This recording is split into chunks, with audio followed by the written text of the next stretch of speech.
What's going on, everybody? KingofDragons 5000 here, coming at you with another figure review. Today we'll be having a look at the McFarlane Toys DC Multiverse Curse of the White Knight, Azrael in Batman armor. And so here we have Azrael in Batman armor posed and out of the packaging. Before we take a look at the figure, let's actually run through his accessories really fast. Azbat here does come with one accessory. He does come with the Sword of Sins, which is the exact same one we got with Azrael, but it's still a really nice accessory. And then he does come with the McFarlane display stand. Other than that, Azbat here doesn't come with anything else, so let's actually move on to his details. And so here we have a closer look at Azrael in Batman's armor, and oh my goodness, this is a beautiful figure. I love the way this figure came out, and I wasn't expecting to find him when I found him on the shelf. I was just cruising by and I took a second glance, and here we have Azrael, and he is a very, very nicely sculpted figure, and there's some things to really enjoy about him.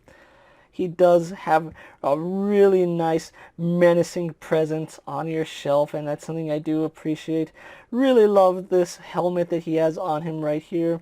You can see it kind of does look like a skull.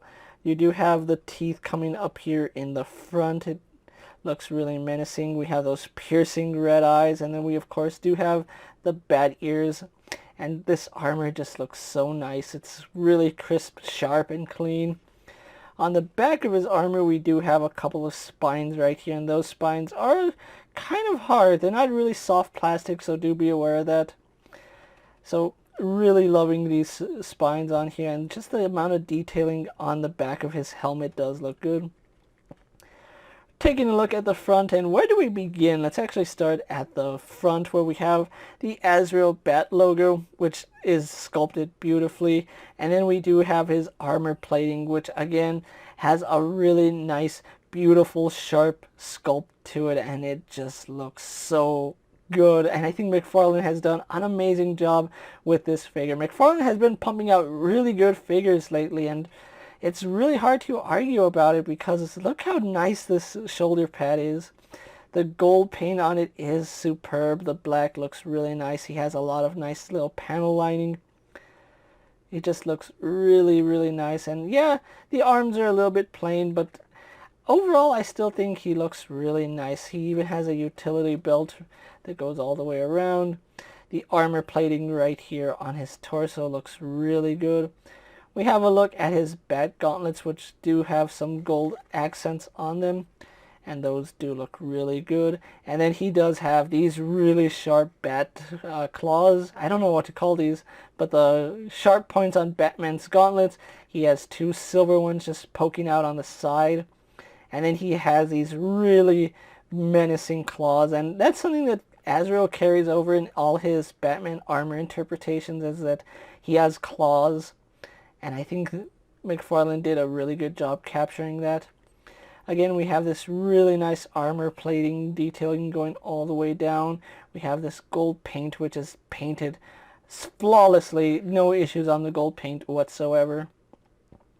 Just really loving this. And then we have some inner detailing right here on his thighs. It is a little bit hard to see, but we do have sculpted detailing right here in the thighs. I kind of wish that they sculpted that detail right here in his bicep, but call me crazy, but is this Batman's bicep? Like, I'm not so sure, but I do believe that that is White Knight Batman's bicep. I'll have to double check that in a little bit, but just really love the sculpt work right here on his undersuit. Just kind of wish that he had some detailing on the undersuit there as well. We do have some utility pouches right here on his left thigh, along with this really big piece of armor, and look at just how much detailing is on it. Kind of does remind me of the Christopher Nolan Batman with the armor plating, the way it's paneled out, but it's just this really big bulky piece of armor, and McFarlane nailed the look on it. I kind of wish that, and this isn't McFarlane's problem, that he had some silver spines coming out of the boots. I kind of wish that they did that contrast, because he has the big spines on the arms. Why not give him big spines on the boots as well? But I'm not at all disappointed by this figure. I actually love the way Azrael came out, especially in his Batman armor. And then let's take a look at the cape really fast, because the cape is the final piece that we need to look at. And it's this really nice soft material, and you can tuck it underneath the shoulder pads, and that is a really nice little detail. And it's made of a really nice soft plastic, so it's not going to get in the way too much.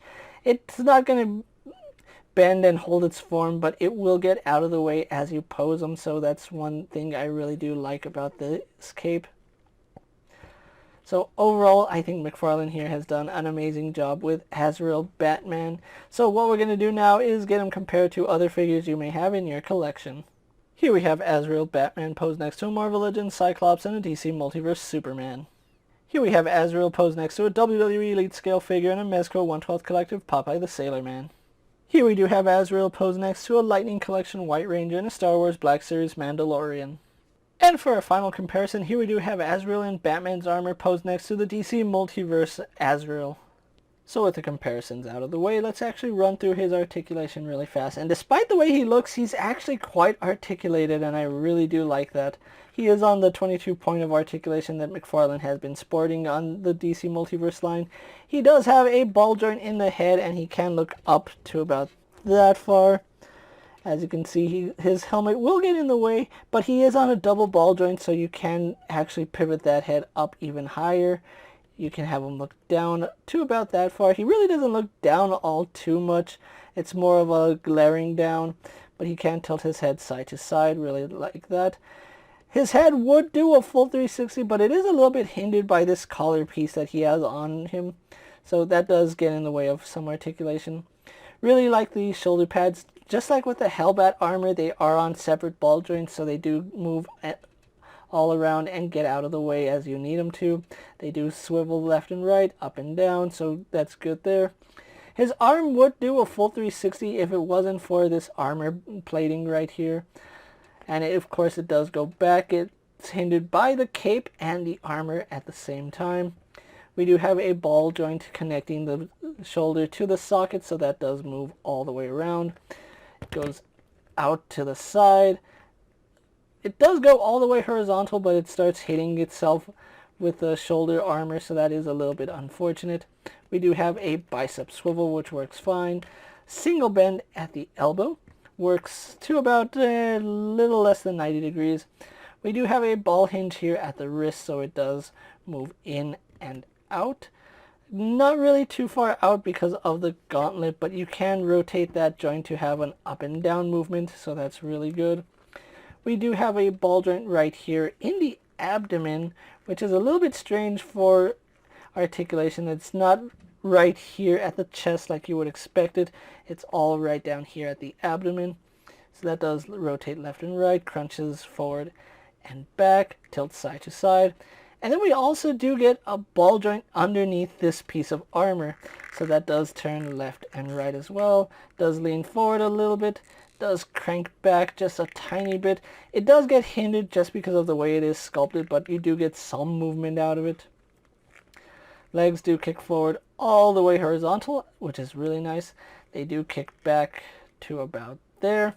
They do go out to the side. They would go all the way, but because of this armor thigh guard and then the rubber part for his crotch, it does want to go back to 45 degrees, which is perfectly fine.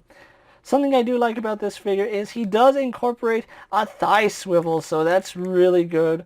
We have the thigh piece right here, and connecting the boot to the thigh, we have thigh swivel, and it's not just on the left side, we also have it on the right side. So really good job that McFarlane is listening and giving us thigh swivels. That's a really good improvement there. He does have double bend in the knee. The left knee is going to be a little bit hindered going back just because of the strap right here with all the pouches. He would go further back, but unfortunately the left leg is a little bit hindered. No boot cut swivel, but we do have swivel right down here at the ankle.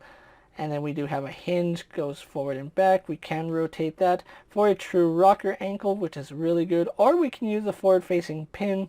But that's more of an offset, so it really doesn't rock as you would like it. And then we have a very generous toe hinge. So overall, really like the articulation here on Azbat. I think McFarlane is improving in all the right spots, so that is good.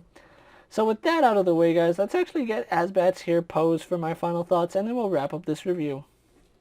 And so here we have the Azrael Batman pose for my final thoughts, and overall McFarlane has done an amazing job with this figure. This figure is a lot of bang for your buck. Everything on this figure looks fantastic. The paint on him is really crisp, it's sharp. I love the sculpt work on him. I think the shoulder pads just bring out this figure really nicely, and just everything about this figure has a really nice silhouette to it, and he has really good shelf presence, which is something you really look for when purchasing a figure. Azbat here is probably my favorite DC Multiverse figure that I've picked up recently, and he, with good reason, he is a beast of a figure. He looks awesome. I really can't find any flaws aesthetically with his design.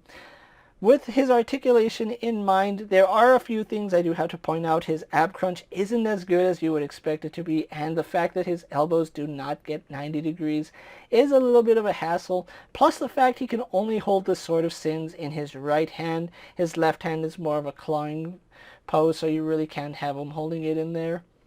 I do like the fact that McFarlane is starting to throw thigh swivel into their figures, so they can find a way to incorporate this with every figure.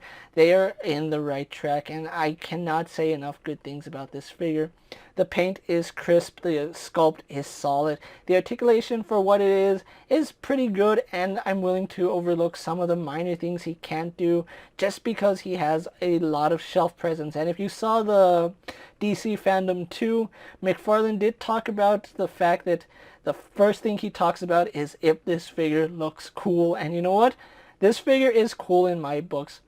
Now, originally I did have Azrael Batman here pre-ordered from Amazon, and I wasn't expecting him to arrive till next month. However, I did find this particular version of Azrael Batman at Target. I just went into Target after work, and lo and behold, I found him. He was the only one on the shelf. He was right next to the Build-A-Batmobile, so having this guy in hand, I am really glad I decided to pick him up. I honestly was going to pass on him, but I decided to hold on to him, take him to the register, and now he's mine. If you do find this Azrael in stores, he will run you $20, which, you know what, that is a fair price, seeing as how everything on this figure is unique to him. The arms aren't even reused like I originally thought, and the fact that he has this really nice presence to him. You really have to try hard to not like this figure to be disappointed with him. I love this Batman figure, and I really do recommend him for any Batman fan. With that being said, guys, I'm KingofDragons 5000. Don't forget to like this video, leave a comment, subscribe to my channel. Go check out all my other action figure reviews, as well as all my other DC Multiverse videos. Hopefully you find them informative. As always, if there's a figure you'd like to see me review, let me know down in the comments, and if it's in my collection, I'll definitely have a look at it. While you're at it, check out my Instagram account for new and exciting action figure photos, and as always, ring that bell to be notified every time I upload a video. Until next time, guys, I'll see you later. Take care, everyone.